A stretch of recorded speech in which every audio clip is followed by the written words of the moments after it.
it up for Rachel Green.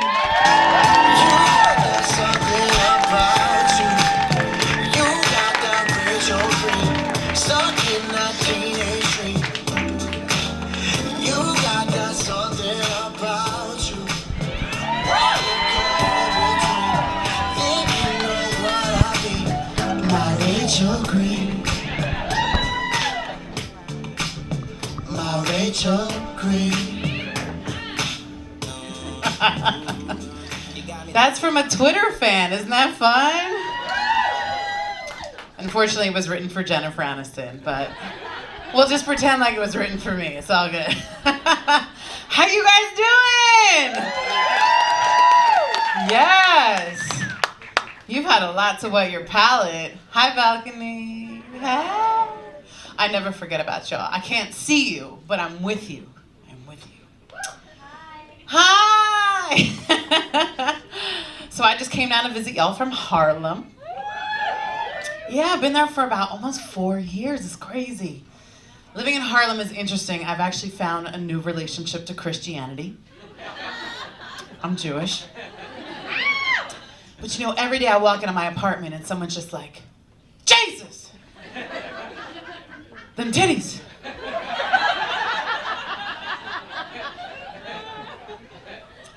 But you know, people don't understand when you have large breasts, it's kind of like having a second job. They're heavy. So I got curious. So I put my titties on the scale. They're about 13 pounds each. They don't allow me in the deli anymore.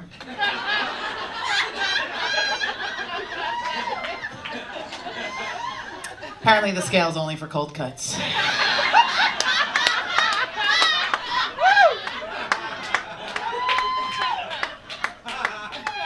But I used to live in this neighborhood called Hell's Kitchen. You know, it's become a pretty gay neighborhood. So when I walk into my apartment there, maybe like a cute little flamboyant Dominican kid would see me and be like, Mommy, that outfit right there is everything.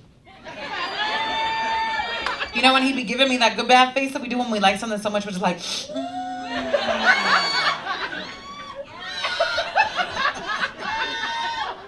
But now that I live in Harlem, you have what I like to call the religious motivational speakers.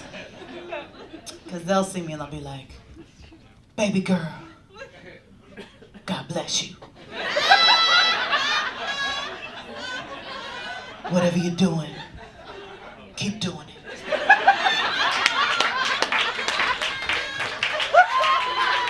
And I'm like, okay. Thank you. I think it's the camel toe. I'm usually wearing sweatpants.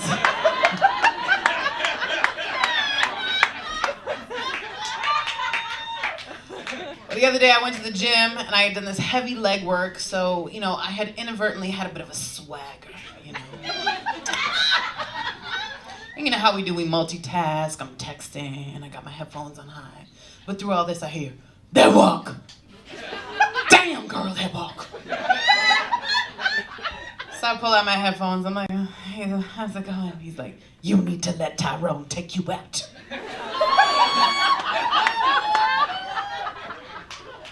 You know, we start talking, we get to know each other. We sort of come to this mutual agreement that I'm not gonna let him take me out tonight, but yeah, maybe if I happen to run into him, yeah, maybe I'll let him take me out. Well, that's stupid, because Harlem is not that big. So 2 weeks later, I'm walking down 125th Street, he's like, you remember me? I was like, yes, Tyrone, I talk about you in my stand-up every night.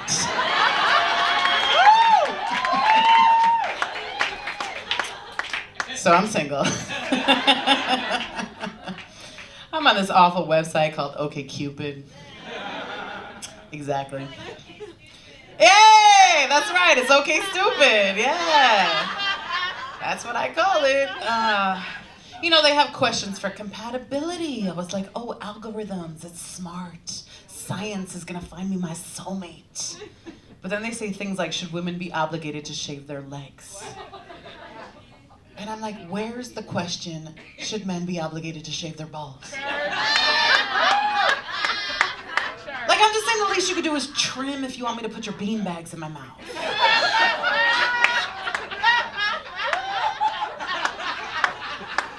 I prefer to buy my dental floss at Dwayne Reed. That's all I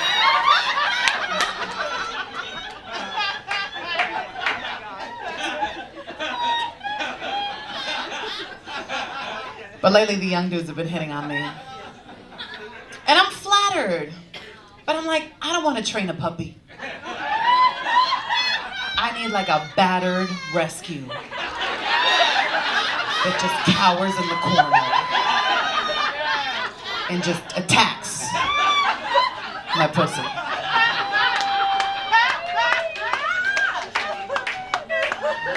You know, but the young dudes are funny. They watch a lot of porn. They think it's real. So they do weird shit like, babe, we're not starting a fire. Or they're like, slap the vulva. Like, what the fuck did my vulva do to you? She's nice. This one guy goes, I was like, that's what a 12-year-old thinks a blowjob is.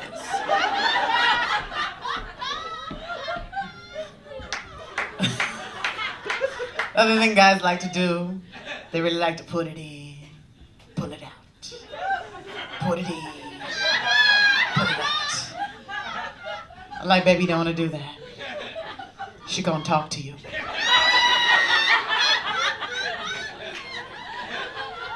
He's like, but baby, it feels so good. I'm like, okay.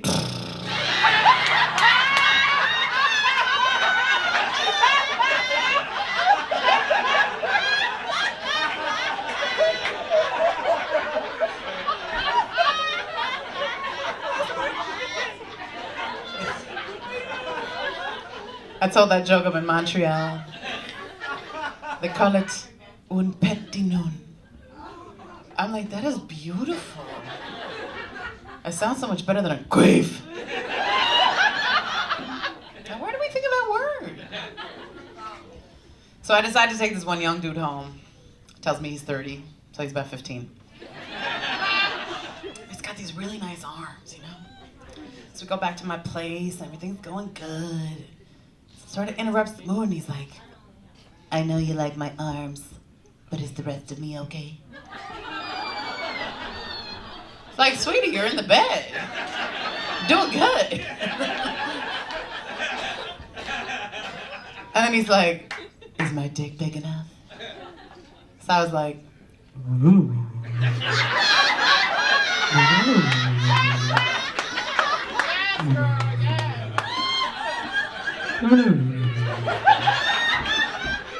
Which means no.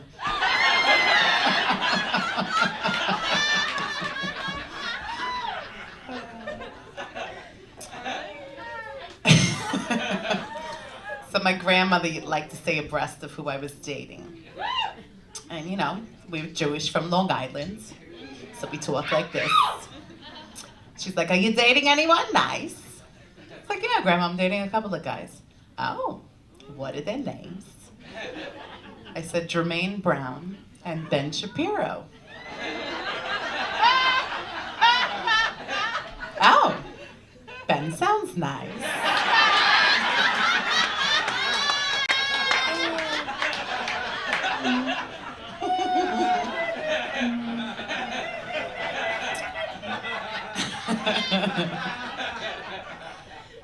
But you know, it's funny, you know, so Jack and I did this tour of the West Coast, right?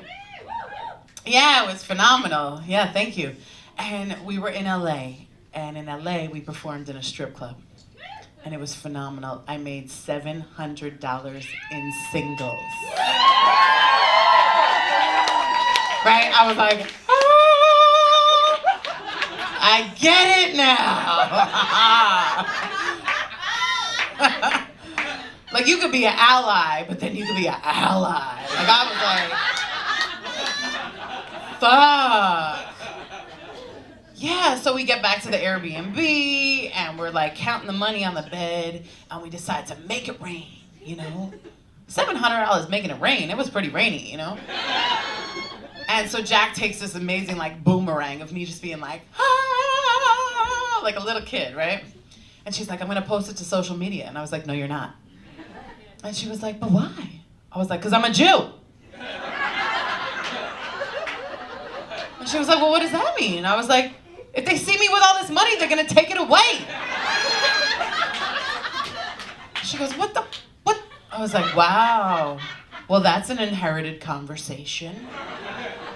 I said, look, my mother did not put menorahs in the window. Okay? We didn't want people to know that we were Jewish. That was a bad thing. Sorry, I got a little serious on you. But it's true, you know? So I was like, all right, but you know what the fact is? Jews like money. We also like bacon.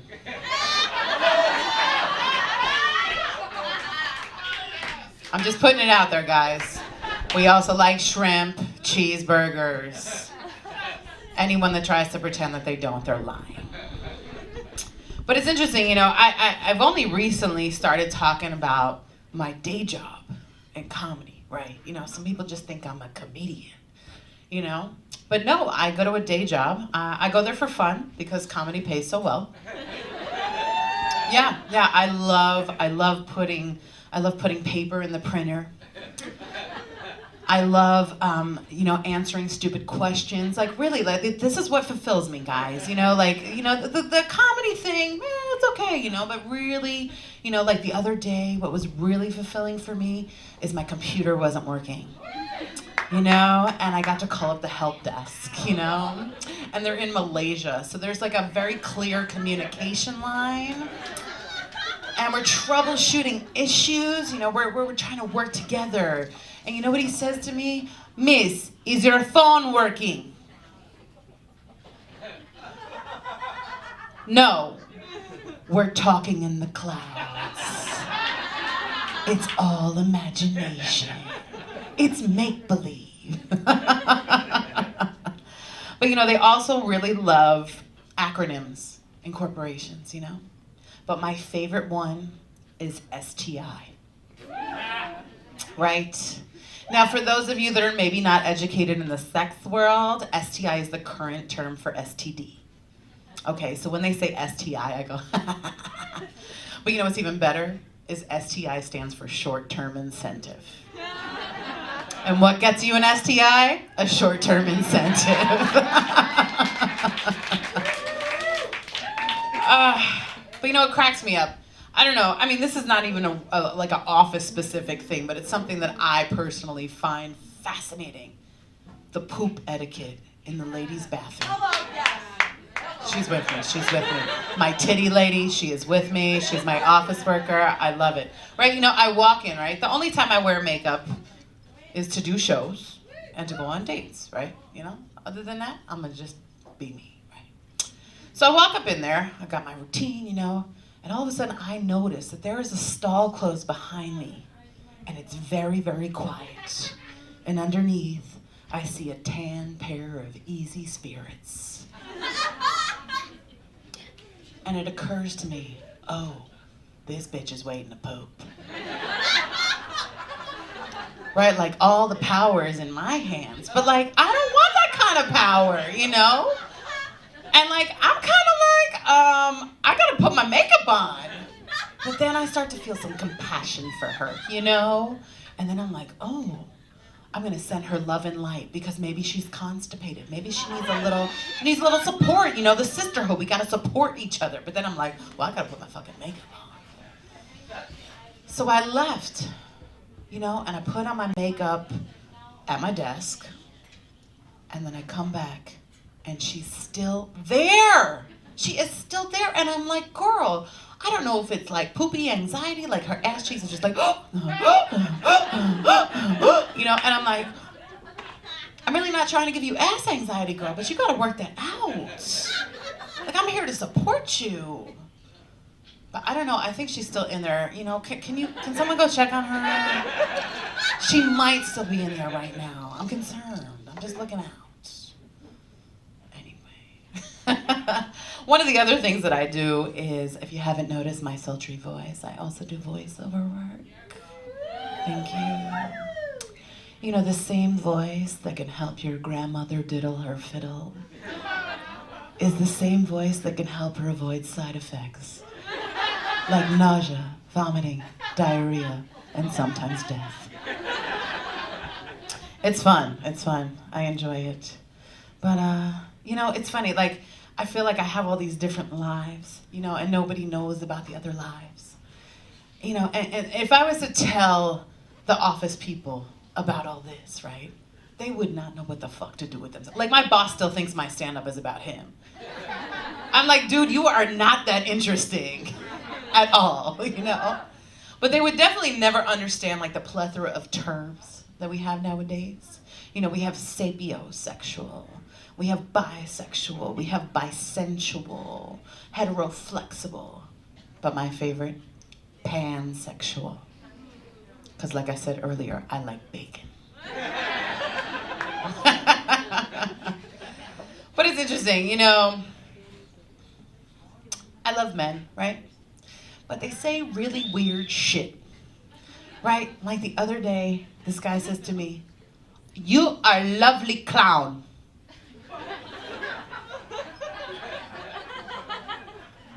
I mean, I am a lovely clown, but like, it's just kind of weird to have a guy say that to you, right? And then this other guy said to me, "You're gonna ruin my life."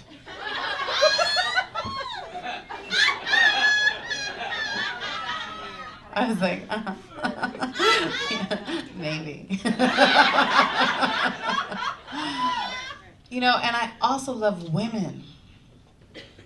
You know, but sex with a woman can't compare to being fucked with misogyny and patriarchy and privilege. That's some fucking kinky sex right there.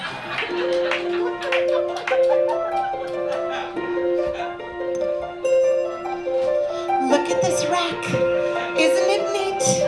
Wouldn't you think that my life is complete?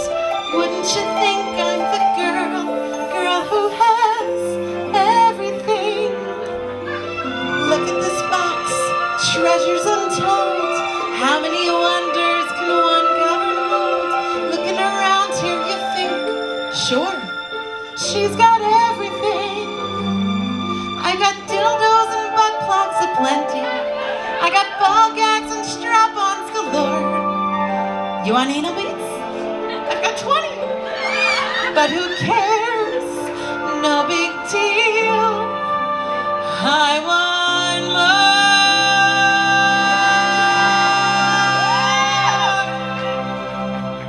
I want to be where the people fuck. I want to see them boning. Sitting around on those, what's the word again? Dicks. Licking a pussy is lovely too. Chargling's nice, or just straight up blowing. Swallowing down on a, what's the word again? Prank. Up where they screw, up where they run. Trains all day, sex is so fucking fun. Orgasm spree, I wanna be part of that world. What would I give if I could live inside an orgy? What would I pay to spend a day with a proton? Betcha they know just where to go. Bet they can really choke a bitch out. Give a whipping, flogger flipping, bruises to show. And already you know what the kinksters know. Try on some collars and even spreaders. What is an STI? And what is it? What's the word? Burn. When's it my turn? Wouldn't I love to explore that hot girl with a glow? At the party, I'd love to be a slutty